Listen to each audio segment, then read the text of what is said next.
Here we go, episode 19, the Lucas Grandsire podcast, the most creative name ever, as we all know. Very excited about my guest today. We're talking about journalist Philip O'Connor. What's going on, sir? How are you? It's all good. It's all good. As I was saying there just before we went live, it's really cold where I am. And as you know, I was in Abu Dhabi a couple of weeks ago. So, I'm thinking about my life choices right now, Lucas, because I've lived here for like 22 years in Stockholm, Sweden, and I just can't get used to the cold and the darkness and that. So, who knows? I might have to move out, get a job with the UFC and move to Nevada when all this is done. There we go. That's the dream, right? Move to California, move to Nevada, where people complain about the heat. It's like, oh, it's, 25 Oh, degrees in man. winter. It's like, what?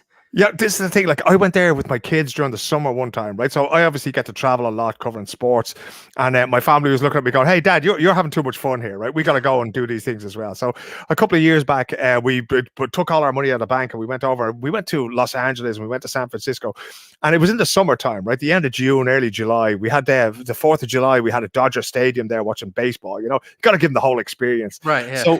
So we drove in from California into Nevada because there's a good buddy of mine plays guitar in a bar at the Mandalay Bay Hotel, an Irish guy called Dave Brown. If you're in Nevada, go see him. If you're in Las Vegas, go see him. But we drove over the border from California into Nevada, and the difference is huge, right? Because it's never too hot. It's always pretty warm, but it's never too hot. But then as soon as you start to drive inland, and I saw the mercury going up and up and up, and it was getting over 110 degrees. So I stopped the car and I said to the kids, hey, just step out and feel this. I was like, whoosh, it was like stepping into a furnace for them. And I love it, man. And everybody's going, no, it's too hot. It's too hot. It can never be too hot. I think I was born, raised in Ireland, but I think somehow, in a previous life, I was like a lizard or something.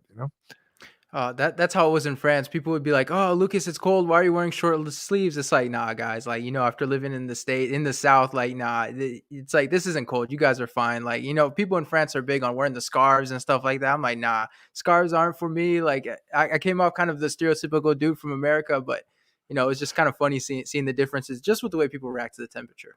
Well, it's the same thing in Ireland. I mean, as soon as the clouds sort of almost look like they're going to disappear, people in Ireland will be in short pants, right? Yeah. And it could be February, and it could be like, I don't know, freezing cold, and they still go, no, the sun's out, so I'm going to wear my short pants, and then they go to the beach like the first day the sun comes out, and then after that, everybody goes from white to red and back again, So it's, but I got to find somewhere. Abu Dhabi, I don't know. Las Vegas, don't know, but I got to find somewhere where I can live out my days, I just do like all white people. I go to Florida. That might be the best thing to do. It'll be closer to you then as well. That might not be a bad thing.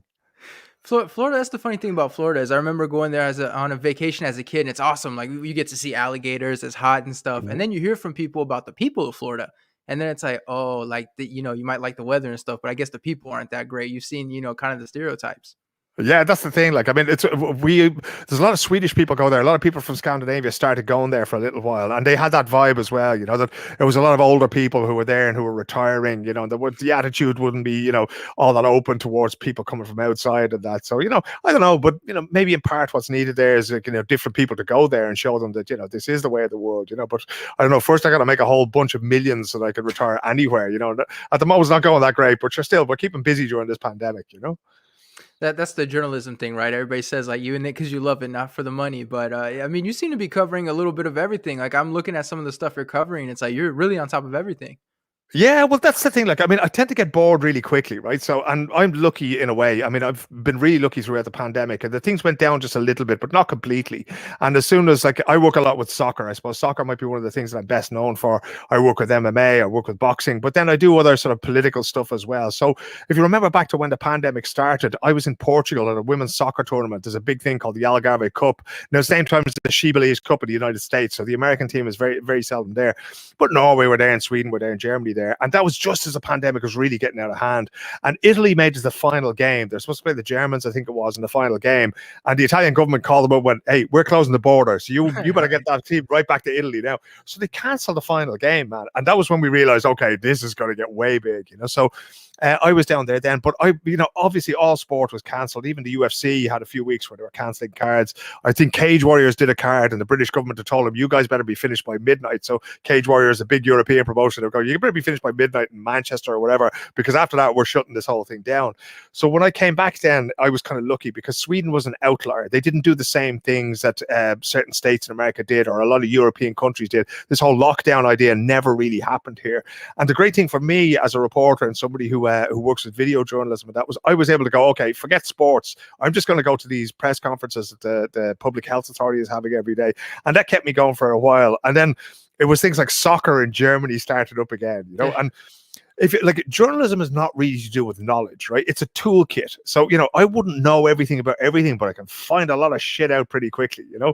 So like German soccer I hadn't watched for years, but I ended up writing match reports about German soccer, and very quickly you'll get into it. It's like if you go to an amateur fight night in Iowa somewhere, you know, you don't know anybody who's on the card, but you'll talk to people, you'll talk to the referees and the cutmen, and you'll find out who these guys and who these girls are. You get their backstory, and then all of a sudden you're in the game. You can sit there. You can't write from a very informed perspective, but you can still write. So, you know, that's the way I was doing it. So I ended up doing a lot of different sports, but as a rule, I do a lot of different sports too. So I'll hopefully be going to the Winter Olympics in Beijing. I've done the one in Sochi, the one in Pyeongchang. I've done the Soccer World Cup, the European Championships, which would be some of the biggest tournaments. But I also like to do niche stuff. So one of the things that I've commentated on for a couple of years is an extreme triathlon called the Norseman. And that's like, you know, I think it's about 4 kilometers of swimming and then 180 kilometers on the bike and then a marathon at the end. And it finishes up a mountain in Norway, right? So it starts in a fjord, a freezing cold fjord, and they use it for cold water swimming testing and that. And to stand there in the microphone, the first year I did it, like I stood in the microphone for like 14 hours. We started at 5 o'clock in the morning and we finished just before 7 p.m. in the evening. I think we took one break to let me go to the bathroom at that time. And, you know, so you get to sneak away. Occasionally you'd have a recap of the action that you get to sneak away. But I love that kind of thing as well, man. And obviously I love combat sports. So, you know, if the Olympics had happened in Tokyo last year, I was down to cover the boxing at the Olympics, and I was there to do some soccer as well. And that would have been a sort of a dream for me, because when you grow up in Ireland, our most successful sport by far when I was growing up in Ireland, and still to this day, is amateur boxing. So any medals, most of the medals that we would have at world, European or Olympic level would have come from boxing. So to be able to go to the Tokyo Olympics, Summer Games, and to cover that sport would have been magnificent. But with the pandemic, it hasn't been that great. Yeah, but I think it does. It's like I just enjoy the breadth of these things because you meet different people. I mean, boxers and MMA fighters are different to NBA players, and they're different to triathletes, you know, and to hear all these different stories. There's some sports that I cover that are really rich, really white sports. Like, you know, if you go to the Winter Olympics, for instance, there's very few people of color involved in cross-country skiing, you know, so there's loads of Scandinavians there. So it's interesting to see how these people get there. But then, you know, things like soccer, things like MMA as well. You have people with university degrees in MMA. You have people with university degrees in soccer. There's a girl I know, she plays for Barcelona. Her family's very wealthy. So she doesn't come from this classic, you know, South American soccer background where she played with a ball or rolled up rag. No, that wasn't her way up, you know. There's a guy called Gianluca Vialli who used to play for Italy, and he was the same. He came from a very wealthy family. So I think at the end of the day, my friend, it's all about people and the kind of people that you get to meet, and of course the places we get to see as journalists as well. That's really what keeps me coming back, because it certainly ain't that money. I'm definitely jealous when I hear that you cover things like the World Cup, because soccer, I used to be that guy that was obsessed with it. Like, I could name players that nobody had heard of. I was that guy, like, you know, scouting everybody. And then, you know, I kind of moved away from the game. I felt like it wasn't as fun anymore. You know, when Neymar goes to PSG, stuff like that, it didn't feel quite as fun. But international soccer, I love it. In the World Cup, I don't know how to explain it. It's just all those international tournaments. I love them, you know, so much. Well, it's fantastic. It's a brilliant game because I liken sport to a canvas, and we paint an image of ourselves on it, right? So I've stood on the spot in Recife, Brazil, where in one of the most famous goals in US history was scored. They won a game 1-0 in this particular place. And I stood on that spot with the nephew of the man who scored the goal, right? And he told me that story of what happened and how this guy was just a, you know, semi-pro pickup player. And I think it was in 1958 they had the World Cup down there. Or was that in Sweden? 1954 maybe it was. But he told me this whole story down there, and the people you meet and the things that you get to see. So I mentioned to you earlier on there that I was in Iceland once a few years ago, but one time before that I was over there with an English goalkeeper called David James. Now David has played for Liverpool. He's played for one of the biggest clubs in the game, and I saw him on a tiny little island off the south coast of Iceland, a place called Vestmannaeyjar, the Westman Islands. This was where Irish criminals were sent, right? They were basically, get out of our country, you bums, you're causing too much trouble. And they went all over there, and this was an island with a population, it used to have about 4,000 people on it. Now it has about 700 because of a volcanic eruption that happened there in the 70s. And I watched this guy who used to play for England keep goal in this place, right? And it's so windy that he couldn't get the ball out of his own penalty area, you know. And just to go there and to talk to him and to see things like this, because it really is a global game. And again, to hear all those stories, because the way character is expressed, right? In the US women's national team, for instance, that's an institution. And it's one of those great sporting organizations that we can learn a lot from. To see the same thing happen in very poor South American countries. Or we were all what we call street soccer players in Dublin. You were playing on concrete. You were playing among the parked cars. And you always had to keep the ball low, because if it went up, you could break somebody's window. And if your dad had to pay to some woman to have her window repaired, you were going to get the thrashing of a lifetime when you got home. So like yourself, I've kind of lost interest a lot in it, because in the professional aspect of it, and I have the same problem with boxing, because a lot of sport does get destroyed by money eventually. A lot of the problems I have with the way MMA is run also has to do with money and how it's distributed. And it's not as much fun anymore, so it really is a kind of an elitist thing. I don't know, I still have a soft spot for the NBA. I know these guys make more money than, like you have James Harden on $30-40 million a year. I know that happens as well, but somehow, somewhere along the line, just the very elite level of soccer. Now, right at the end of my street here, there's a soccer pitch, and I'll give you a good story, right? The day in New York when Conor McGregor had the press conference with Khabib Nurmagomedov, and Conor really didn't behave himself well, if you remember that press conference. He's pushing a glass of whiskey under Khabib's nose, and he's calling him all sorts of fierce names and that, And I was at that press conference, and I filmed the whole thing, and I edited it, and I sent it from the train to JFK in New York, right? So I got a plane at 10:30 that night on Thursday night in New York City. So I went from Radio City Music Hall to JFK, got on a plane, and I arrived here in Stockholm at lunchtime, just after lunch on Friday, because you lose a few hours traveling over. And the first thing I did that evening was I went up to the soccer pitch at the end of the street, because I knew the home team were playing. They're about the 6th tier of the Swedish league, so it's not very good. I was playing there myself a few years ago. And I went up there and I went in the gate, and every kid in the whole place was there going, "Hey, man, what's up with Conor, man? What's he doing with Khabib, man?" It's go, okay, hey, this is not my fault. I was there, but so they'd see on social media that you were there. But that's the other thing about football is that, or about soccer, is that it's a great meeting place. I know that if I walk up there when there's no pandemic, that there'll be some club training there. There'll be some coach there I know, some player that I should keep an eye on, because maybe he'll go to the national team. 2 days ago, a kid I know was sold to a club in Netherlands.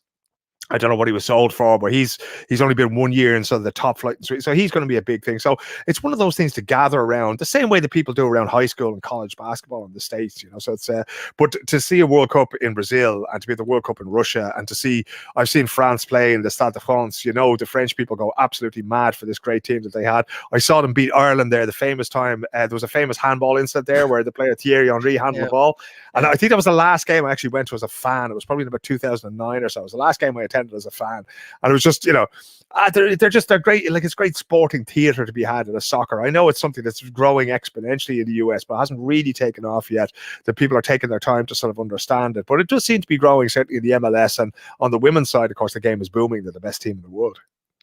Yeah, that famous handball, and it sucks because the player who touched it is Thierry Henry, which is my favorite player of all time. Like, you asked me, like, who's the and it's like all these great things he's done, all the highlights, and people are gonna remember him sticking his hand out and passing it over to Garas for the header. So it's brother, let me tell you this, right? The referee that evening is a guy called Martin Hansson, and as you may be able to tell by the name, he's a Swedish guy, right? So I knew the guy. I was covering games here. I knew who he was, and his linesman that night on that side of the field, right? Because I was sitting on the same side of the field as where Henry was when he handled the ball, and the linesman was a guy called Stefan Wittberg, and he is, he's a soccer referee, and he's a linesman and that, and he does that, but he's also at the time he was the chief fire officer at my local fire station, right? I could literally walk there in 5 minutes and pull the guy out to talk to him. So when that happened, it's going, guys, what the hell is going on here? And the Irish guys talked about it, because he flipped the ball back and William Gallas scored. They went to the World Cup in South Africa and Ireland went home, right? So a year or so later, we have this sport in Ireland called Gaelic football. I don't know if you've ever seen it, right? So it's like a mix. It's weird. It's weird, yeah. So it looks a little bit like rugby. It's not as rough as rugby. A little bit like soccer, a little bit like Olympic handball. There's a little bit of basketball in there. It's a good sport. It's a lot of fun, but we didn't have it in Stockholm, and we just happened to be starting it up there in 2010. So maybe 6 months, a year after that, we were after that game in Paris, we were having it here. So I said, okay, I'm going to invite Martin Hansson to throw the ball up. So it starts with a throw, kind of like in basketball, between 4 players. So that's Martin Hansson. Martin Hansson was going nowhere there was going to be Irish people, right? This guy was not getting involved with the Irish community. But Stefan, the linesman, he came along and he thought, this is going to be weird. But I said, no, look, it's sport. Stuff happens. And I had said all along, when I was writing in the newspapers, I had said all along that the Irish team should have won the game in normal time. It shouldn't have had to go to extra time or any of this crap when that goal was scored. We should have, if just win the game. Don't complain about the referee, just win the game. It's the same thing in fighting, right? I mean, Dana White always says, never leave it to the judges. Never leave it to the judges. And that was what happened there. And the same thing, he came along and he had a great day, but it was just, and I've been in touch with him ever since. He's a lovely man. It wasn't deliberate. It was just one of those things that happens in sports. And of course, I mean, sport is full of them. You hear it in the NBA now, you know, when they go through all the decisions that are made in the last 2 minutes of a game, and you wonder if things could be changed and that. But overall, I think sport tends to be very, very fair. There's very little robbery in sport. I know we talk about it. We talk about referees. We talk about you know, stepping in and stopping a fight or not stopping a fight, or the judges' scorecards. But for the most part, the best team does tend to win, or the person with the best game plan going in there, they do tend to win in the end. Man, you know what? We paid for that game, though. I remember watching that World Cup, and the one game that really worried me is France lost a 1-0 friendly to China. And I remember Yep. after that game thinking, like, you know, we lost to China? And then Yep. it's like nobody knew Uruguay was going to be so good. But Mexico, you knew they were decent. South Africa as the hope team, you were hoping they could do something, right? But, Yep. oh, man, that World Cup, it was just, you know, first game against Uruguay. You're like, oh, that's weird, but all right. And then Mexico, We it can get was through this. completely... Yeah. Mexico first half is good, and then we completely unraveled. Obviously, Anelka's doing his thing in the locker room, and then South Africa, it was just like things went from so bad, so much worse. Like it was devastating watching that World Cup, because on Yeah. paper there's good individuals, but the team itself and the coaching obviously just so bad. Well, I think there was no chemistry there. So when they got there, like all of Ireland was sitting there going, hey, we could have done better than this, you know? And it really was, you know, when you see how badly they played, because like I grew up watching France in the 1980s and they had a magnificent team. Platini and Gires and all these guys. And it was a magnificent team to watch. And I was hoping that, like, okay, I don't mind Ireland not going, but now you guys got to go and win it and you've got to inspire us. And they were terrible. But 6 years after that World Cup, I was at the opening game of Euro 2016 in Stade de France again. And it was the first time I've been back there since the Hand of Henri game, right? Romania were playing against France in the opening game of the 2016 European Championship. And I walked into the press box and I said, okay, I'll go down and I'll get a bottle of water. It was going to be a warm evening, a June evening in Paris. And who's coming walking towards me is Thierry Henry. Come over here, bro. We got to get this picture here. And then I told him the story that the last time I was there, that he handled the ball. And he did that French thing now. If you're listening to this, I hope you're watching this on YouTube, because if you're listening to this, you're not going to see. He just gave that shrug. You know, that little French thing that people do, you know, shit happens kind of shrug, you know. And that was like, in that moment, I forgave him. You know, he was the only person I hadn't forgiven for that particular night or that particular incident. But in that moment, I forgave him, because he's a wonderful guy. Like I say, he's your favorite player. But he was so talented as well when he played for Barcelona. And, you know, to watch him play in that game, to watch him winning the Champions League final alongside another Swede, Henrik Larsson, who came on as a substitute in that game. So, yeah, and this is, again, it's just talking to you here about these things brings it home to me how lucky I am to do what I do. And you know what? I got to clear something up, okay? I don't actually do badly out of this. You know, I live in a nice house. I do nice things. So I always complain about money and that kind of thing. We all think we should be making $1 million a year. You know, we can't all be Ariel Helwani. Let's put him up there as the guy with all the money. You know, we can't all be that guy. But you know what? Most of us do pretty okay out of it. And people like me who are lucky enough to do it full time, we do fine out of it. So, you know, I'd hate people to think that I'm just doing this and I'm not getting paid for it. Because, and again, the people who do commission me to write, I was delighted there. I was in Abu Dhabi recently for Conor McGregor's last fight against Dustin Poirier. And I'm really grateful to the news agencies and to the newspapers who send me to these places and who pay me to write for them, because, you know, not only do I get to have those experiences, I get to share them with everybody else as well. So I'm really grateful to all those people who do use my services. I assume, as someone, you know, from Ireland originally, and especially people see your last name and they automatically think Ireland, but you must have gotten a ton of radio requests. I know, like, the Irish people, anytime Conor fights, every single radio station is calling every Irish guy that knows a little bit something about MMA. Yeah, this time around it was strange, right? So with Conor's timeline, I don't even talk about Conor as a person anymore, right? Usually if I was talking about it as a person, I'd say Conor McGregor or McGregor. But Conor has become this icon. He's so culturally significant in the early part of this century that, you know, it's almost hard to get your head around it. So for most of this pandemic, I've been sort of sitting here, I'm talking to you from my bedroom now, and I've been sitting here reading books about heavyweight boxing and the icons like Floyd Patterson and Muhammad Ali and Sonny Liston and Mike Tyson, and Conor is now up in that sort of pantheon. Okay, the sport might be slightly smaller, but he's an absolute global name. And when I went over there this time, something had changed, right? So when he fought Donald Cerrone last year, there was still a good deal of interest, and of course he won that fight. If he had beaten Dustin Poirier, I think there would have been a lot more, but this time around there wasn't as much as you would have thought, right? So if I go back to the first time I think I saw him fight in Las Vegas was the first Nate Diaz fight. So obviously he was supposed to fight for the lightweight title against Rafael Dos Anjos. Dos Anjos injured injured his foot, and then they pulled in Nate. And we were all thinking, okay, is this going to be a big thing? Because it's going up to welterweight, there's no title on the line. And of course, it became the biggest thing ever because Nate won. And that night, man, my God, I was over there and I said, okay, I'm going to make a trip of it. So if I can go to Las Vegas, I'm going to go and I'm going to see the Lakers play. I'm a huge Boston Celtics fan, but if I have the chance to see the Lakers play, Kobe Bryant, Lord rest him, was playing against the Golden State Warriors the following day.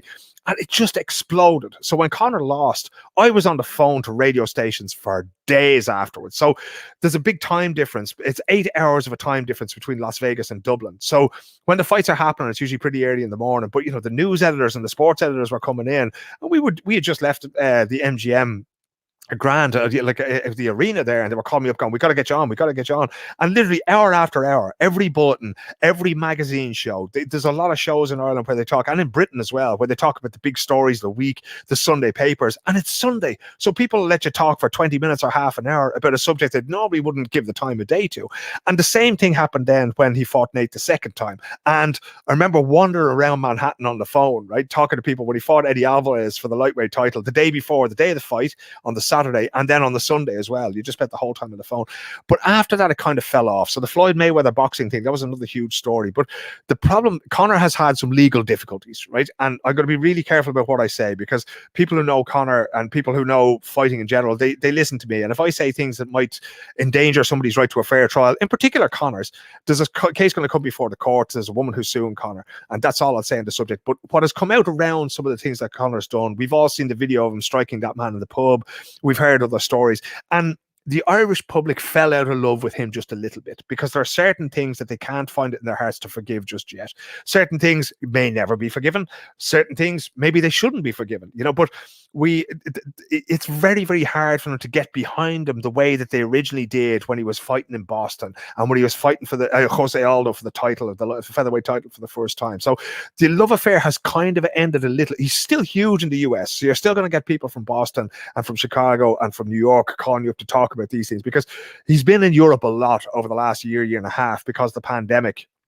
He had his driver's license taken away because he was driving too quickly. So he's kind of limited in what he could do, you know. So people wanted to know what he was up to. They wanted to know about these various different scrapes with the police and that as well. So, but this time around, it was just a little bit less, Lucas. And it's disappointing in a way, because if I take you back to that night I was telling you about, when I arrived here and I walked up the street to the soccer pitch here to talk to people, that the people who convinced me that Conor's career was worth covering were fans, okay? It was never a media outlet that said to me, come on, we got to cover this Conor McGregor guy.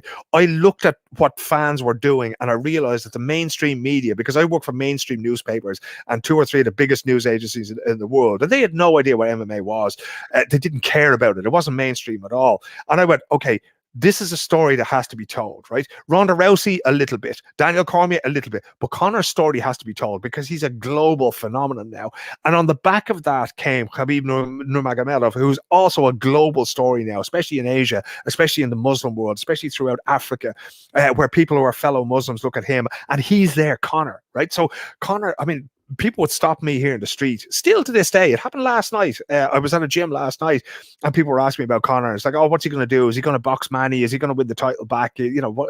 So there's still a huge interest among fight fans, but that interest where your mom would ask you about Conor, that's kind of gone a little bit, that's cooled off a little bit. And there's a huge talk show, the longest running talk show in the world. It's actually an Irish talk show called The Late Late Show, and it's been running since the 1960s. And it was kind of the template for a lot of what you see when David Letterman was doing his thing and Johnny Carson. They kind of copied and pasted that, and then they changed the format over the years. But Conor was on that show a few years ago, and if you ever sit in that show and are interviewed, you have arrived, okay? Official Ireland, in quotation marks, has accepted you and taken you to its heart, you know?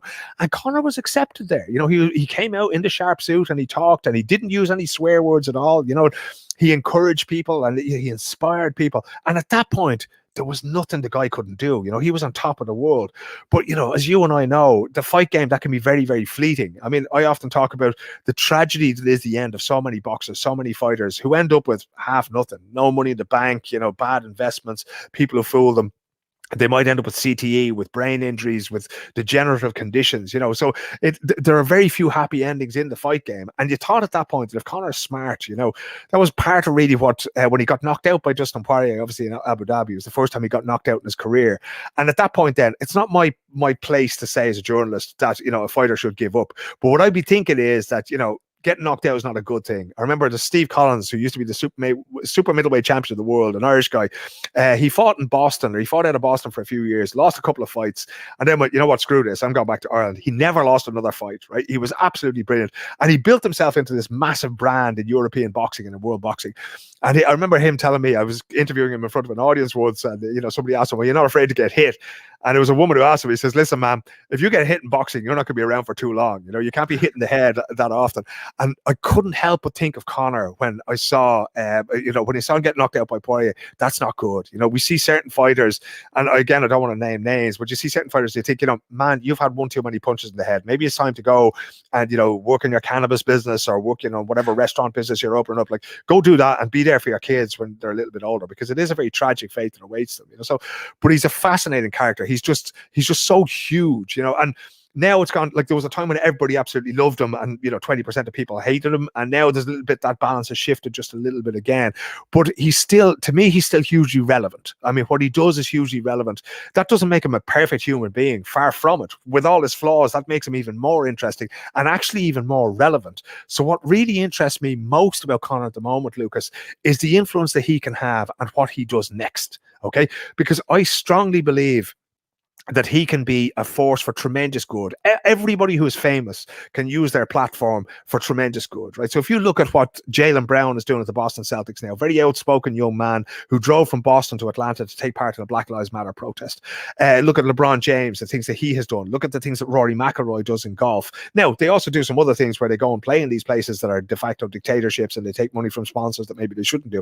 But there's a huge platform for them to do good things. Musicians have it. Movie stars have it as well, so I'd be interested to see, because I do think that, Conor has decided that he doesn't want to be that guy who ends up on Skid Row. He did an awful lot of good during the Irish pandemic. He was holding these, state of the nation addresses live on Instagram, where he's talking to the government, but he actually put his money where his mouth was, and he spent like $1 million of his own money on personal protective equipment, PPE, for frontline Irish workers. He's given money. Our good friend P.T. Carroll has done some reporting for BT Sport about the money that he gave to his boxing club and his local soccer club. So that says to me that, not that he's trying to make amends for anything, but that Conor is a good-hearted individual who has done some dumb things.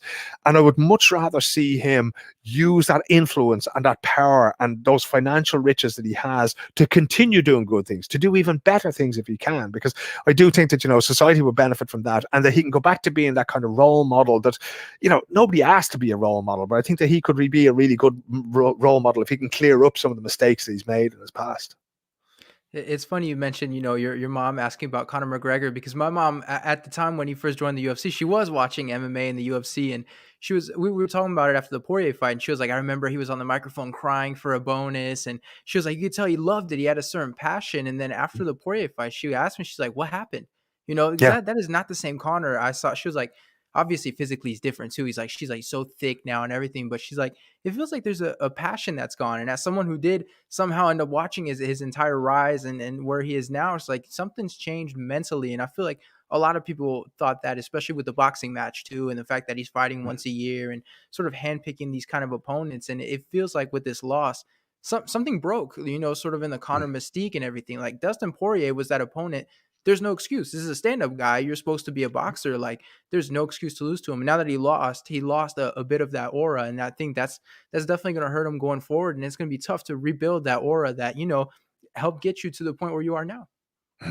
Like a few years ago, I don't know if you've seen the documentary Notorious, which was made by, so it was made, I think Conor was actually sort of behind it financially, but he's had people like Graham McDonald from Severe MMA following him for a long time, interviewing him, filming him when he was training. So all that really old footage of Conor back 10 years ago, 12 years ago, that was all shot by these guys, And when the documentary was coming out, they had the premiere. The movie premiere was on O'Connell Street at the Savoy Cinema in Dublin, right? So it's one of those classic places. I went there as a kid. Connor's a lot younger than me. He went there as a kid. We all went there, and we all somehow dreamed that, man, if ever a movie's made, I want the premiere to be right here in my hometown in this place, So I obviously, as I was saying, I work for some of the biggest news agencies in the world, and I reached out to the producers. I said, okay, I can come to Dublin at my own expense, and I go to that premiere. If we can do, I know Connor's doing press, so can we do an interview? And they said, yeah. And they actually put me first on the list, which is cool because he's going to end up giving the same answers to the same questions the whole day. So A, you try to ask him slightly different questions, but B, it gives you a chance to break the news before everybody else. And we're all competitive in that way. So We had a really good conversation, and this is weird, man, because Conor is famous for never being in time for anything, right? He'll turn up, Khabib went nuts when he was late for the press conference. And I'm always early, right? I've lived in Scandinavia that long that, I'm always early for everything. I'll be standing outside the door in the freezing cold for 10 minutes before I got to be anywhere, just to make sure I'm going to be on time, that the snow can't stop me, or, that, the bus breaks down, or there's something wrong on the tube or whatever. So I was around the corner from the hotel where we were due to meet. And the next thing, I get an SMS, and I was due to start talking to him at 6 o'clock, bang on. So I was going to be outside the hotel at 10 to 6. 20 to 6, I got a text message going, if you're in the area, Conor's here now. I don't know. Fucking No. Conor McGregor is early for something. So Right. what? Like, I thought, is the world going to end? Are we all going to get hit by a meteor now, or whatever? And I went in there, and it was great. I mean, we sat down and we talked. But at the end of the conversation, I had about 15 or 20 minutes with him, and it was a really good conversation. And a lot of it was to do with this thing of growing, because it was after certain things, but before certain other things. So I think it was actually after he had been heard using a homophobic slur. He had been caught on video doing that at one of Artem's fights. I think that was the incident. And, Conor doesn't mind me asking questions. If he doesn't want to answer them, he doesn't have to answer them, but he knows I'm going to ask them, because that's just the person I am. I said, Conor, are you embarrassed about that? And he said, look, man, I think I can't remember what age he was at the time. He said, but, I'm in my late 20s. Okay. I became really famous really quickly. There's no handbook for this, right? I'm trying to do things that go along. And he apologized. And that was the story that came out of that interview, was him taking ownership of that and saying, man, I got it wrong. I'm sorry to people who are offended by that. I shouldn't have done it. It won't happen again, And at the end of the interview, the funny thing was, Lucas, we never spoke about fighting. And I said it to him because we talked a lot. It was after Mayweather and before, I think, his next MMA fight. I said, because he told me he made $140 million out of that fight, So, and we talked about money and where he wanted to be. He said he wanted to make $1 billion. He wanted to eclipse the soccer player Cristiano Ronaldo on the Forbes rich list, I think it was at the time, And at the end of it, I said, Conor, we never once mentioned fighting. And that's fine. We mentioned the Floyd fight, but we were talking about what he was going to do and the effect that this was having on him personally, So with that sort of insight that he gave me, that makes him more interesting as a person to me. But to get back to what you were saying, when I was sitting there watching that fight at Cage Side, he struck me as somebody who went out to win a boxing match, and he wanted to show people. And I've heard from others as well, people around Conor, not from Conor himself, but they are planning that he's going to box Manny Pacquiao at some point. And for $100 million, why wouldn't you? So I think that a lot of his training, I know his old boxing coach, Phil Sutcliffe, has been back in his corner, back in his camp as well. So I think that was somewhere in the back of his mind, that somehow, I wrote actually as part of the preview to the fight, that it doesn't bother me, but I find it strange that somebody who has done Brazilian Jiu-Jitsu for so long, Conor's been a brown belt for many years now because he doesn't train in the gi, so really, really good grappler. Nate Diaz is just out of this world. He's fantastic. Khabib, fantastic grappler, right? But Conor's really good as well. And people have rolled with Conor. I've never had the pleasure of doing so, but people have rolled with Conor will tell you what his strengths and his weaknesses are, And yet he still hasn't taken the black belt because he doesn't train in the gi. So I was saying in a couple of days in the preview of the fight that I wrote, that just shows, it illustrates to me, or it indicates to me, that maybe he's concentrating too much on one or two or three specific areas of his game. So coming to the Khabib fight, it was his defensive wrestling. And his defensive wrestling was really good in that fight, but you're talking about the greatest wrestler of all time, the greatest wrestler in MMA. And in coming into this fight, I do think that he had half of his mind, or one eye, on a boxing match with Manny Pacquiao. And also Dustin was the perfect foil for that. So you're coming in, you think this guy's going to stand and bang, right? Dustin can wrestle, but he wants to stand there and he wants to throw haymakers, And that was what Conor expected. And Conor did the one thing that was just, I actually, when I saw the low kicks landing, I thought, okay, Conor keeps going forward and keeps putting the weight on that leg, so they're not hurting him. Okay, because you got to hit right. If you're just hitting bone, you're going to end up hurting yourself just as much as you hurt somebody else. But no, he was actually hitting where the muscle and the bone meet, right? But Conor sort of disguised that reasonably well, but it debilitated him. It took away his mobility, and that means that your head stays on the center line, so that when he does start throwing punches at it, it's very hard to get off it, and that was where he lost it.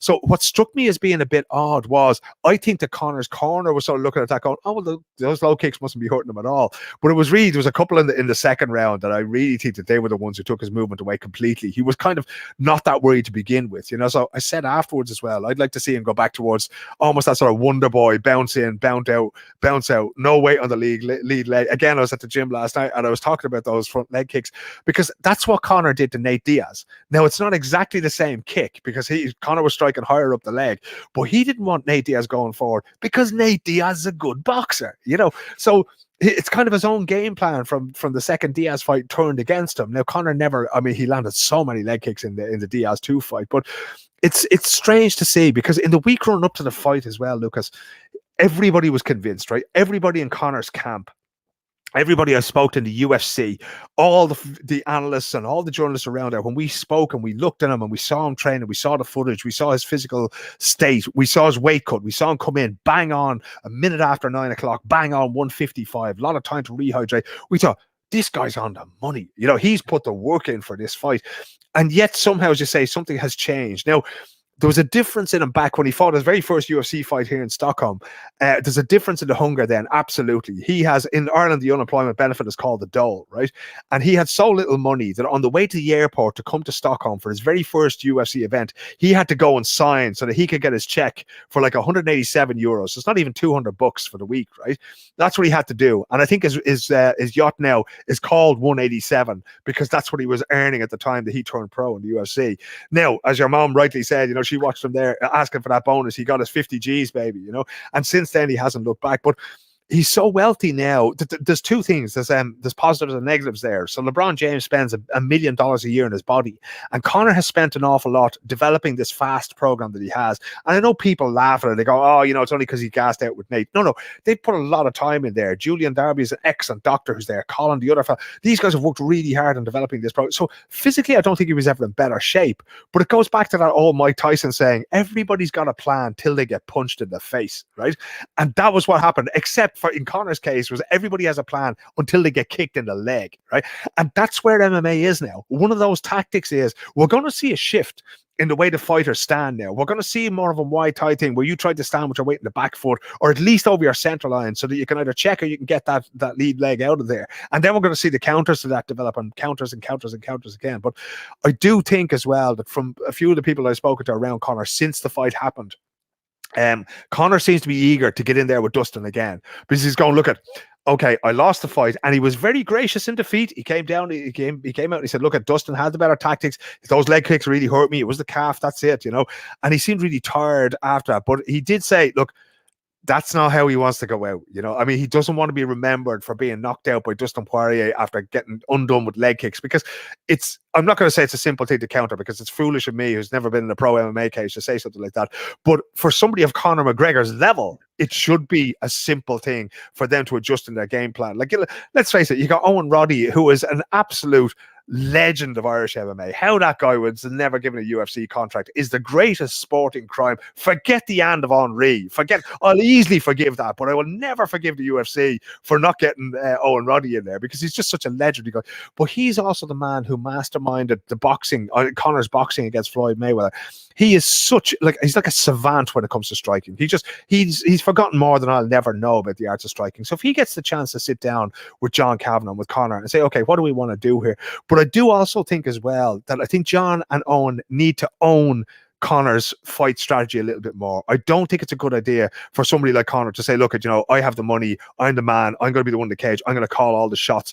I do think that he needs to find a little bit of that UFC 189 humility again and let himself be coached, because I thought that the coaching was a little bit, they were letting him solve his own problems in there, and I don't ever believe that that's a good idea with a fighter. Well, 100%. I know something that you like to talk about a lot is journalism. And, you know, it's something that fascinates me, especially because, you know, I cover MMA. And for someone like you that's worked for the big outlets and everything, how do you look at the journalism aspect in MMA? Because you always hear people say, like, you all call yourself journalists, but nobody does journalism except maybe 2-3 guys. And everybody else is PR. What's kind of your response to how you see the way the industry is? Yeah, I think I see journalism in MMA much the way sports in general saw MMA for a long time. It's an outlier. The rules are very unclear, and it's just a lot different. Okay, so what happens, and this is the big thing about MMA and MMA journalism and going mainstream, that in the beginning it was very, very difficult for MMA to be mainstream at all, right? I watched the very first UFC card on VHS videotape back in the 90s, and I hated it, right? And I didn't actually hate the sport, right? But I hated this thing as the only rule is that there are no rules, and I hate the build up to it. It's going, okay, man, you know, you're kind of pushing people away here by doing this, right? And the problem was that it was never really taken seriously because, everything is to do with structure and process and organized sport, right? So the Olympics is essentially the greatest transportation effort in the world, right? It's buses here, there, and everywhere, and it's venues, and it's just logistics. And the sport is actually just a tiny part of what happens at the Olympics. The same thing with the World Cup in soccer. You've seen this huge pageantry that happens around it in France and places like that. MMA was always different. So immediately it made itself an outlier, and it grew out of a subculture. And at the same time, you had, the burgeoning internet. It was starting to grow. This was Internet 1.0 that was starting to grow. Now, mainstream newspapers would write about it in horror, right? You had John McCain going onto the floor of the Senate and calling it human cockfighting, right? It's really hard to get back from that. So there was never really any sort of PR. There was never any lobbying from the UFC side to begin with. Now, the organization became much more professional, but an awful lot of it is still rooted in that idea of, okay, if we give somebody a free ticket, they're going to write nice things about us, right? That's not what journalism is. That's PR, right? I don't do PR. Journalism essentially, Lucas, to me, is a process of verification, right? So if you call me and you tell me it's raining in Stockholm, I'm going to go, Lucas said that, but I'm also going to look out the fucking window, okay? I don't believe anything that I don't see with my own eyes or that I can't get confirmed by more than one person, right? So you'll know from watching soccer that, there's loads of transfer rumors in soccer. Oh, player A is going to club B, or Ronaldo's going to go to PSG. I don't report on any of that, right? Unless Ronaldo or Ronaldo's agent tells me he's going to this club and I can call that club and go, yeah, we're buying him. I just don't do it, okay? I stay away from rumor as much as possible. Now, what we're doing here to me is a conversation, right? So some of the things that I'll tell you is some stuff that I've heard from people that know Conor, for instance, or that know Khabib Nurmagomedov. That's hearsay. That's not journalism. If I want to put that out in a newspaper, or if I will have to go to these people and say, you guys need to go on the record here, right? There was a documentary film on the other night on BBC, the British Broadcasting Corporation. They had a documentary about a guy called Daniel Kinahan, who's been named in 2 different courts as being the leader of an organized crime group that's working in Europe, right? And indeed in Brazil and other places as well. But he is also behind an awful lot of very big name boxers. Daniel loves boxing and he wants to be a power figure in boxing. So all of this was brought out. That was journalism, right? You had people calling up people, checking with courts, checking court records, talking to police officers, talking to fighters. Only one guy went on the record in front of the camera. It was Barry McGuigan, a former Irish world champion, who's now also a boxing manager. But even there, you have to say that Barry McGuigan has had court cases against MTK, which is this company that represents these boxers, because they've been fighting over who represents who, right? That's journalism. What we get a lot of the time with the UFC, and this happens a lot in MMA, I've seen other promotions that I've said to journalists, we didn't like what you wrote, or there was a problem there. For instance, you're a man with roots in France. You know an awful lot of what happens there. Do you remember back last year at some point, there was to be the first pro MMA card in France, right? Since the thing was legalized. And the UFC kind of snuck in ahead of, I think it was Bellator were staging the real first card. And they kind of said to a local promoter, okay, can we call your show a UFC show? We'll put it on Fight Pass. And the guys went, yeah, okay. So the UFC were contacting people going, Bellator show, that's actually not the first legal show to happen in France. We go, guys, you can't just put a sticker on it and call it your thing, right? There were no UFC fighters. There was no UFC president. I don't even know if there was any UFC referees or anybody. So you can't call it that. And that's what I mean by a process of verification. So for PR purposes, and it would have been great for them to say we had the first event in France, but I'm sorry, that's not true. And in doing that, we saw what happened to Ariel Helwani. When Ariel broke the story of Brock Lesnar being on the card for UFC 200, I think it was, the UFC pulled his accreditation, right? There's absolutely no way that the International Olympic Committee would do that. There's no way the FIFA would do that, right? I've reported on doping scandals. I've reported in cycling and in boxing, and nobody would ever say to me, you say bad things about our sport, you're not welcome here anymore, right? Because having somebody like me or having journalists look at your business, it's like when you're buying a house, right? You're going to get a guy in and he's going to say, yeah, the roof is all right, the floor is all right, the plumbing is all right. Go ahead, man, buy the house. That's what journalists do for sports and what they do for corporations and what they do for governments. We go in there and we poke around and we see the faults that we can find and we try to find out what's behind them. So if we're writing positive things, if we're saying that your organization is well run, well, then you can kind of take it for granted that it's gone through this process of verification and that things are well run. And when we pick up things as well, like I like the UFC. I like the fact that they have made mixed martial arts this global sport, the fastest growing sport in the world that can make millions of dollars for a working class Irish kid. I like all that. That's not to say that I agree with everything they do. I like Jeff Nowitzki, and there are very few people who will say that. I think he does a great job with what he's doing with anti-doping in the UFC because it was such an outlier. And if you're going to get somebody in to put that program together, Jeff is about the best man to do it. I know, I understand that there are problems with it. I sat down in Las Vegas, Nevada, and talk to him about these very problems. So we can have, because Jeff comes from a different background, sort of a federal background, he worked at different agencies and he worked in different sports beforehand. I can have these conversations and he doesn't take offense when I say, Jeff, you screwed up here. Jeff, this guy should have been banned for life, or this girl should have been not banned at all in certain cases, you know. So he's used to that. But I think the people whose only sporting experience is MMA, I think they have a peculiar idea of what journalism is.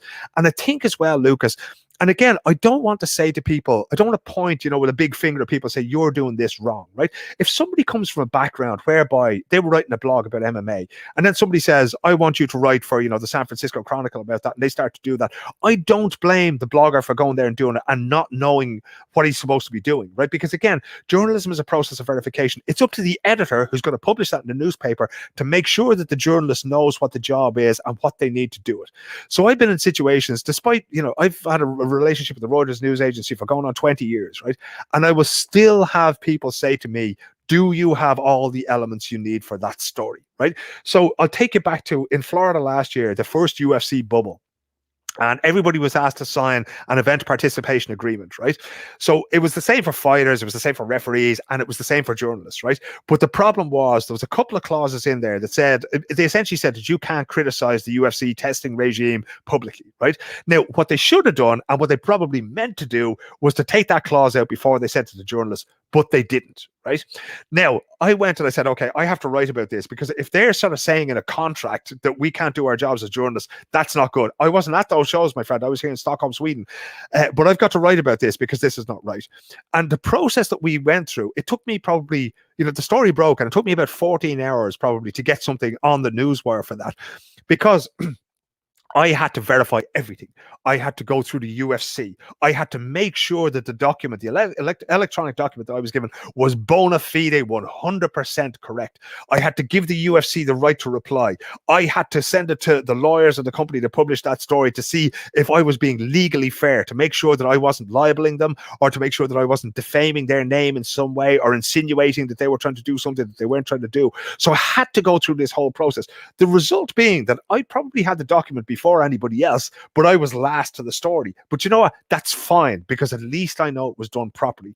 And they're the kind of things that, you know, there's a sort of a golden rule in journalism: get it first, but first you got to get it right. Okay. So coming out and saying sometimes, that's why I don't deal with rumors around, you know, some fighters told me, a fighter told me there before Christmas when our next fight was going to be. And I went, you know what? I'll wait until I can call up the UFC. I mean, you know, people tell me about Connor's fights and where they're going to be. I usually know beforehand, maybe a week beforehand when the contracts are signed. I never tell anybody. I go book my hotel room before the prices go up, but I never say anything publicly, because I don't want to contribute to this sort of, you know, these rumors and counter rumors, because when you do get it wrong, if you're my job is not to contribute to the noise, right?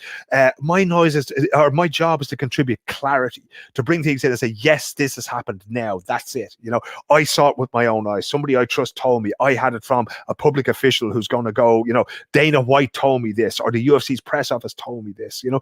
And that's really what we need to do. We need to get away from that. We need to not be intimidated by the UFC or by Bellator or by KSW or Cage Warriors. We need to stand up for ourselves and say, look, I wrote this in good faith. This is what I was told. This is the information that I have. I'm offering you the chance to comment, because a lot of times what happens is, you know, say Conor gets arrested somewhere, and I don't want to pick on Conor, but, you know, but it's happened in the past. So Conor gets arrested, and we contact his lawyers and we contact the UFC, and maybe the UFC will say no comment.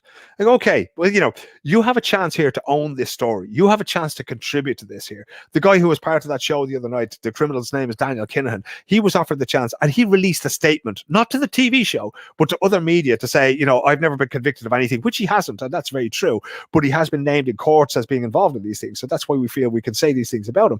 But he released that statement. So it would be better for the UFC and for Bellator and for KSW. Bellator have been very good to me in the past, but so, and for fighters as well, to engage with people like me and say, no, no, this is how these things should be done, right? But the last thing I'll say on it as well, Lucas, is fighters themselves need to understand the role of journalists, right? So fighting is very emotive. When you lose, when the Irish soccer team loses to France, it's bad, but it's not personally humiliating for a player, right? It's not personally humiliating for me as a fan. But for a fighter who gets knocked out, when Conor gets knocked out, or when he got choked out by Khabib, that's a very humiliating thing to have to happen, especially when the whole arena explodes. And, it's not a nice thing. And I can understand then how what I write in the newspaper that Conor's parents is going to read, how that could be personally hurtful for him, right? I understand that. But he needs to understand as well that there's a million readers of that newspaper who need to know what happened and why. I always try to think of the people who are going to be affected by this, because there's an Irish journalist called Eamon Dunphy, and he said one time back in 1990 at the Soccer World Cup that he was ashamed of how the Irish team played. And his kids got bullied in school over this. So I'm really aware of, the power that I have in my pen. Reuters News, I work a lot for the Reuters News Agency. Their news is read by 1 billion people every day, right? Now, this is not me bigging myself up because I'm one very small cog in the wheel of that news agency. But my pen has power in the meaning that if I write a story about somebody, it goes huge, right?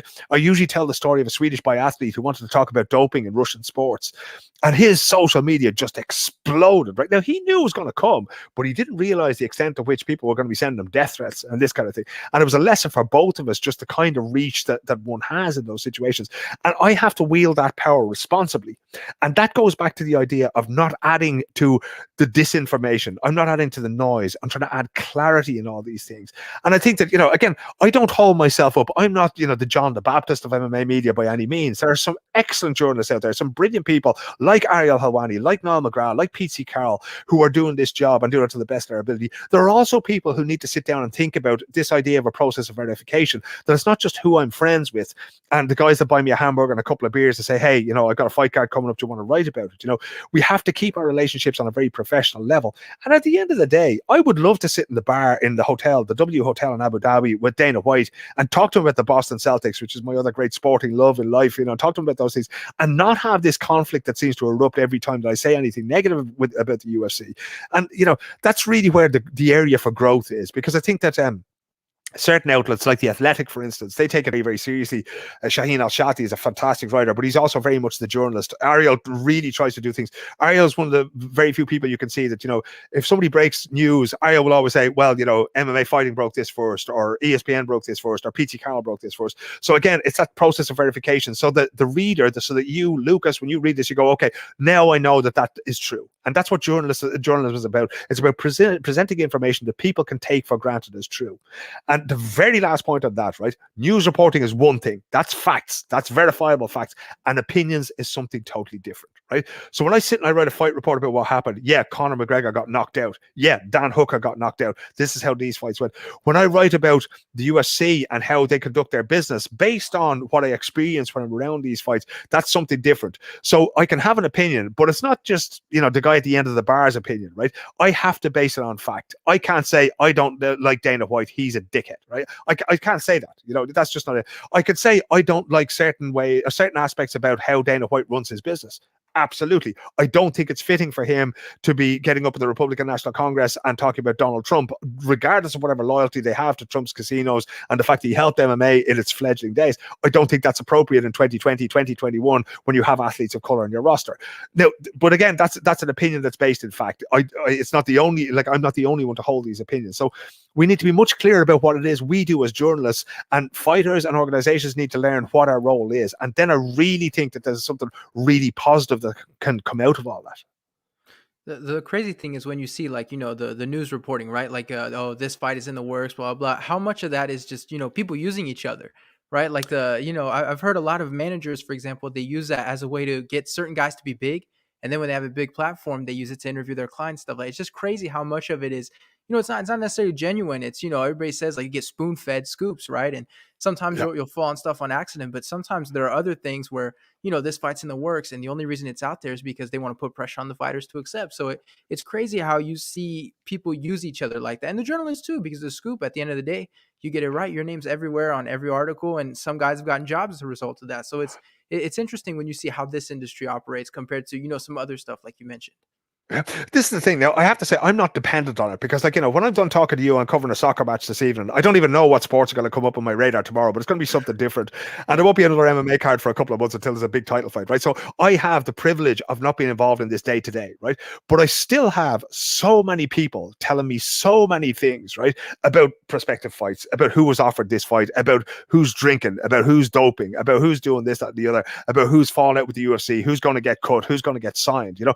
And people tell you all these things, right? And again, two things. One, it's a process of verification. So if I call up the UFC and I ask them, and some of the bigger stories, I'll call them up and ask them, and they'll either say no comment, or we can't tell you that now, or there's going to be an announcement soon, and that's fine. So it's often very difficult to independently verify any of this information. So the way I treat that, there's two questions I ask, right? So if Lucas calls me up and he tells me he knows when Conor McGregor is fighting again, or when he's not fighting again, or who's turned down that fight, I ask myself two questions.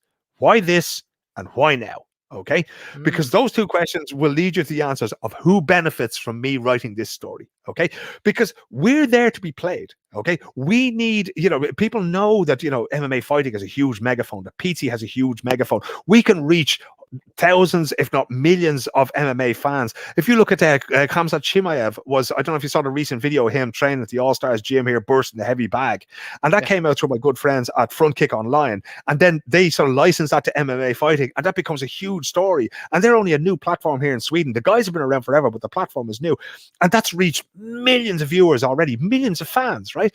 And again, that's a fairly, you know, innocuous thing, because it just comes at training. He just happens to do something cool. Exactly. He doesn't say anything about, oh, you know, this guy. He didn't say Leon Edwards is dodging me. You know, he just said I'm going to beat him and it's going to be 10-0. You know, but certain times you get a fight saying, I got a fighter saying to me, oh, you know, this guy was offered a fight and he said he couldn't make the weight, or, you know, he's not in shape, or this guy's injured, or I was training with this guy the other day, it doesn't look so good, you know.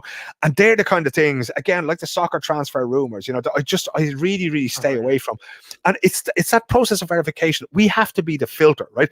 I would literally say 95% of what I hear, I don't publish. Right.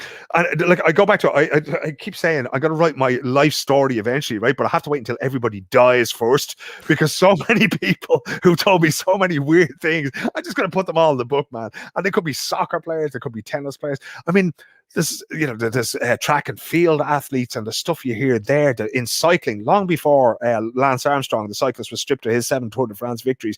Like the stuff that we were hearing out of cyclists and out of teams there, because they know we have this megaphone, and we take this information and we try to verify it independently, and sometimes it just can't be done. You know, there are fighters who be fighting on cards now in the next 6 months, and I know stuff that would, you know, it'd turn the rest of my beard grey if I was to believe all the things I get told about them, but we can't verify it. So that's one of those things that, you know, reputations grow. So you'll see with Ariel Helwani, for instance, I call Ariel the GOAT of MMA journalism.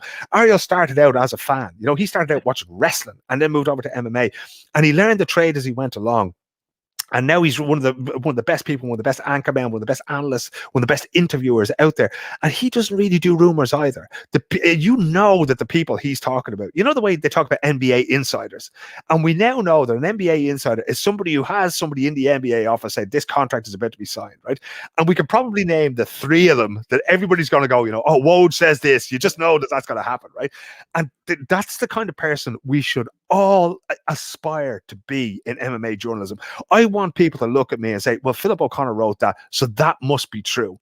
I don't want people to look at me and go, this guy's bullshitting again. You know, he's just in Connor's back pocket. He just does, you know, we call Graham from Severe MMA, because he did that documentary and because he does a lot of filming for Connor, we call him Connor's shield. And we go, you know, Connor just told you that. Nobody believes you, you know. Right. And nobody wants to be that guy. We should all aspire to being the guy that, or the girl that everybody looks at and go, yeah, she gets it right. Every time she writes about Khabib, or every time she writes about John Jones, she gets it right. And that's really where we have to be, because the benefit then is you being able to open your newspaper in the morning or go online and look at your Twitter feed and say, okay, I know all this stuff to be true. I know these fights are going to happen, you know. And that's the thing about MMA retirements as well, you know. Like, Connor's retired. How many times has Connor retired now? I've lost count, you know. And I get to, you know, people calling me for the news desk going, hey, Connor's retired. I go, hey, chill. You know, he'll be back again in 3 weeks. So, you know, we all have to learn that, you know, information, if you look at the way the financial markets work, they work all based on information, right? They all, you know, things that happen, you know, oh, there's been a storm in Carolina, so the, you know, the tobacco crop's going to be hit, whatever, you know. I don't even know what it is, if they grow it in South Carolina or North Carolina, but I leave that to you to clarify. But, you know, so they're the things that we work on. If there has been I remember I was on the trading floor of a hedge fund the day bombs exploded on the underground in London. It was many, many years ago. I think it was about 2007, if not earlier. And the traders immediately started to sell insurance companies and security companies. So like, G4 and, all these big insurance companies, Liberty or whatever, they started to sell it. I said, why are you selling all this stuff, man? Because surely people are going to need more insurance and more security. And they say, yeah, but we don't know which insurance company they had when the bomb went off. So we'll sell all this stuff now. And you know what? We'll buy it back cheaper later on, So that's how information works. And it's the same thing in MMA because your value goes up. I mean, Nate Diaz became a millionaire by one speech on the mic calling out Conor McGregor.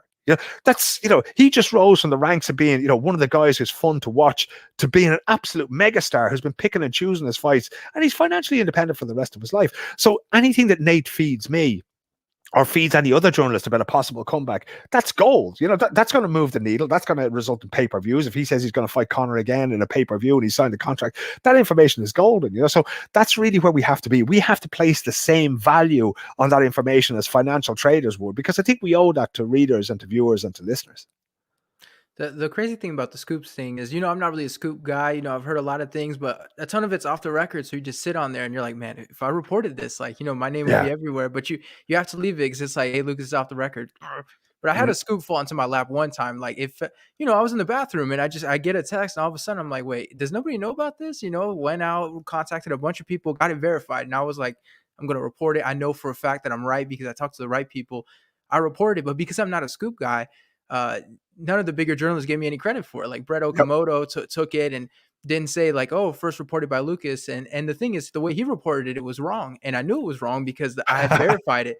Like there was a fight that fell out at I believe it was the Denmark event. And I knew it fell out and I knew it was completely canceled. There won't be a replacement, anything. One fighter pulled out and I knew for a fact second fighter was pulling out too. So I put that out there. I was like, listen, fight's completely canceled. Before you know it, he puts out a tweet like, hey, listen, one fighter pulled out, but they're trying to get this guy to replace. And I was like, I know for a fact that's not going to happen because that fighter is pulling out of the fight. So I put another tweet. I was like, listen, I stand by my reports, and I didn't get any credit for it, but it's like, you know what? I knew I was right. And all I can do is stick to my guns and, not be an ass about it because that's not going to get me anywhere. No, but the thing is that I think people who matter will notice, and what I mean by that is that people will see that it was you who put that out. Like, I mean, I know that story. You rise in people's estimation when you do stuff like that. And it happens to everybody. That I mean, I think who was it? There was some outlet that had a complete, like a whole interview just sort of stolen. Just taken. Oh no, it was actually in motor racing. So in Formula One, that there's a guy I know has a great podcast called The Irishman Abroad, and his entire interview with Eddie Jordan, who used to run a Formula One, it was just taken verbatim and put it on another side, and the other side's getting millions of hits, and this guy's going, hey guys, that was my tape right there, and that does happen. That people don't, I mean, that's why you should always give the source of the story, right? So sometimes a story will break. I'll hear something, say if you were to tell me something, Lucas, and you say I'm going to publish this, and I'll say that to maybe Reuters or the Associated Press or a newspaper back in Ireland or in Sweden, and they'll go, okay, we'd like to have this story ourselves, and that means that I've got to go and find out from somebody else or go and get confirmation that you don't have, so that I can say, okay, a source of the UFC told me this, preferably a named source of the UFC told me that this is going to happen. So sometimes that happens with big stories. I actually broke the story last summer of the European Championships being cancelled because I managed to get the Norwegian FA and the Swedish FA. They were both in a meeting at the time, and I managed to get one of them who just stepped out of the meeting and the other one who was in the meeting to confirm it to me. And when we put it out, it was one of those. I'd say it probably may have saved my job last year, because we were first with that, and it was the first major sporting event to be cancelled, the first international sporting event to be cancelled. But it's so difficult, as you know, to get those stories and to hang your hat on them. But when people know that you're the guy that came up with that thing, and that, an awful lot of people would be disappointed with the likes of Brett who go on without actually saying to them. Now, Brett may have got it from somewhere else and may have got wrong information or whatever. But it's always, if I see something from you, or if I see something from PT, I'm always going to retweet them, not copy and paste or that kind of, and take your handle off. It's like, retweet the guy who did the work, give them that credit, or at least put their handle in there, or at least mention it was Lucas that got there first, because that's professional courtesy as well. But it also builds the credibility. Again, journalism, and so much of what we do in life in general, screw journalism and sports and business, it's all to do with trust. It's all to do with being able to trust the people that you're talking to, that they do what they say they're going to do. And that's why there's such a problem with them. certain things that Dana White says. I mean, I think Dana once said that there's no way over his dead body would we ever have women in the UFC. And then you have Ronda Rousey, and he realizes, hang on a second, we can make a huge amount of money out of these girls. And now he has Amanda Nunes in there, and I say they still don't do a great job of marketing the women that are in the UFC who aren't Ronda Rousey. But like, it's just one of those things that he rolls back on, and he never acknowledges those things. It would be so much better, if he just said, "Look, guys, we got that wrong," or if he was to say, "You know what? The cannabis thing now, because cannabis has been taken off the ban list for years, that was wrong."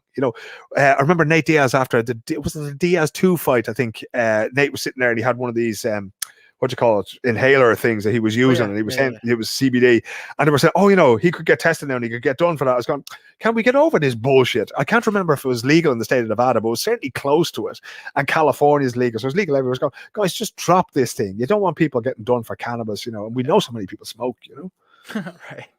It's weird, Listen, but we've done a little over an hour. Before I let you go, though, something that I have to know about, and I feel like you would be the man that would enlighten me the most, but there's a lot of talk with the Euro coming up, the World Cup the year after, that the Swedish national team could bring back a certain figure beloved by many, Zlatan Ibrahimovic. There's a lot. I'm seeing a lot of talk, and I don't know if at this point he would bring anything to the team, but certainly name-wise, he'd bring something. Could we see him at one of these international tournaments? I think we could see him in one of these international tournaments, right? And for years, if you had asked me this last October, I would have said, like Dana White and the women, I would have said, there's no way in the world you're ever going to see this man, right? So Zlatan retired in 2016 after the Euros, right? Sweden's greatest goal scorer of all time at international level. And he retired, but he retired when the other coach, Erik Hamrén, the previous coach, had retired, and a guy called Janne Andersson took over, right? And Janne is a real... a lot of Swedish people in Swedish soccer and Swedish sports, they do this for the love of it, right? And they're all very, okay, everybody's got to get together. We've all got to do this thing. But here's Zlatan. Zlatan is one of the greatest individual players the world has ever seen. And he doesn't do that. You're not going to go, hey, Zlatan, carry your own bag to your room. Like, that shit's not going to wash with him. No. So he quit, and then he started to talk about Janne, and Zlatan's legacy really for the Swedish international soccer team was the kids from the suburbs where I live, right? And these would be reasonably tough places, where all kids do is play soccer. That he broke the barrier down for them, so it's no longer just blue-haired, blonde-eyed guys. It's blue-eyed, blonde-haired guys, who play very sort of basic, very physically strong, who all play according to the same system. It's not just that anymore. You have some creative individuals in the team as well within that, and they're not all called Andersson, and they're not all called Roger, this kind of thing. So, but Zlatan started to have a go at Janne Andersson, the coach, in the media, and Janne was going, look, if he wants to come back, he's got to be like everybody else. If he doesn't want to come back, he don't come back.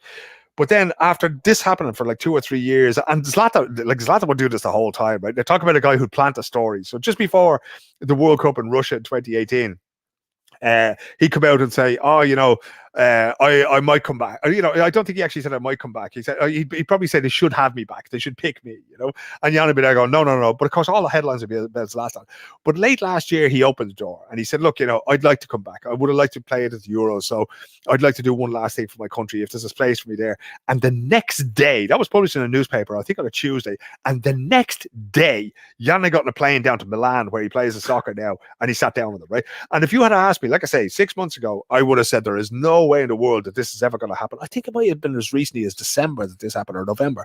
And Janne went down there, and I remember that was one of those things I had to verify. And I sent a text message to Janne going, did you go to Milan? He went, yeah, we had a chat. It was great. Boom. And that was, he wouldn't tell me what they talked about or if he's coming back or anything like that. But he confirmed that he'd been down there. He'd taken a flight down there. He'd talked to him face to face.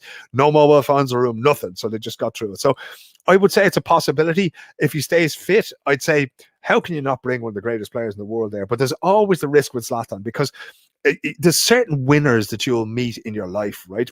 Kobe Bryant was one of them, right? Kevin Garnett, who played for the Celtics, was another one. I interviewed Kobe Bryant 10 days before he died in Los Angeles.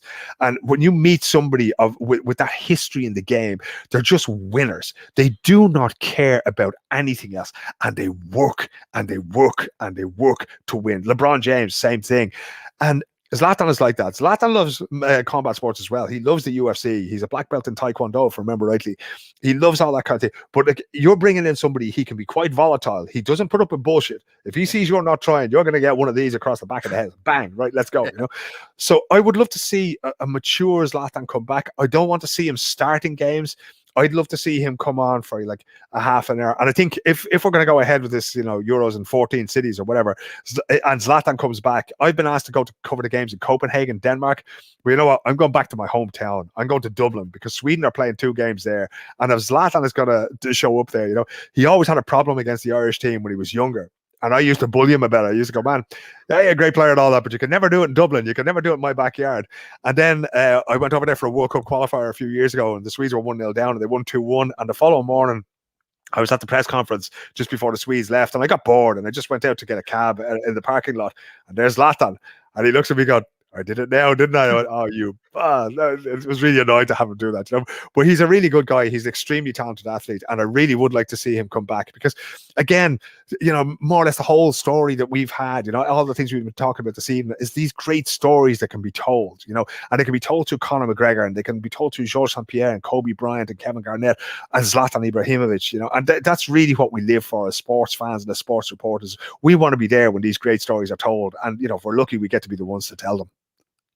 I definitely understand the star striker, whether he returns or not. 'Cause with France, of course, we have Karim Benzema, who, that's the big thing. Like, oh, like that guy could be such a big boost, but issues with the president and everything. So yeah, we definitely understand the whole. You have the one star guy that you could potentially bring back, and everyone kind of wants to see it happen. Yeah, well, I just want to see what would happen, because I'll have a great time to the Euros either way. But you put in the X factor. I mean, it's like Khabib coming back. Like if nothing, even if he doesn't do it, we'll have a great time talking about it. Exactly. Well, listen, this has been really great.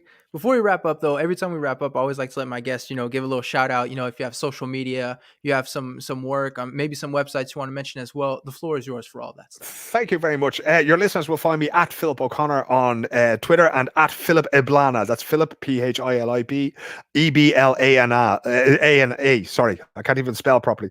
Iblana was the settlement that existed before the Vikings founded Dublin, and because I've lived in the Nordic region for so long, I had to have a little dig back at them by including that in my Instagram handle. So a lot of the recent work that I've done, Lucas, was for the Irish Independent newspaper, and I think a lot of those articles, they do have a paywall, but a lot of the articles that I wrote about the UFC, about Abu Dhabi, and about Conor are there for free to read as well. And you'll find a lot of work on the Reuters news agency as well. But social media is the best place there. And if anybody has any questions about journalism or about any of the work that I do or any of the things that we've talked about, they're more than I don't mind anybody contacting me about these things. You could do it via direct message, or you could do it publicly. It doesn't matter to me. I'm more than happy to answer any questions that anybody might have. And I have to say thank you for reaching out to me and asking me to do this. It's been a pleasure and a privilege to talk to you about it. I hope we get a chance to do it again sometime. For sure. Well, listen, Philip, thank you so much for coming on. I really appreciate it. And thank you to everybody for listening.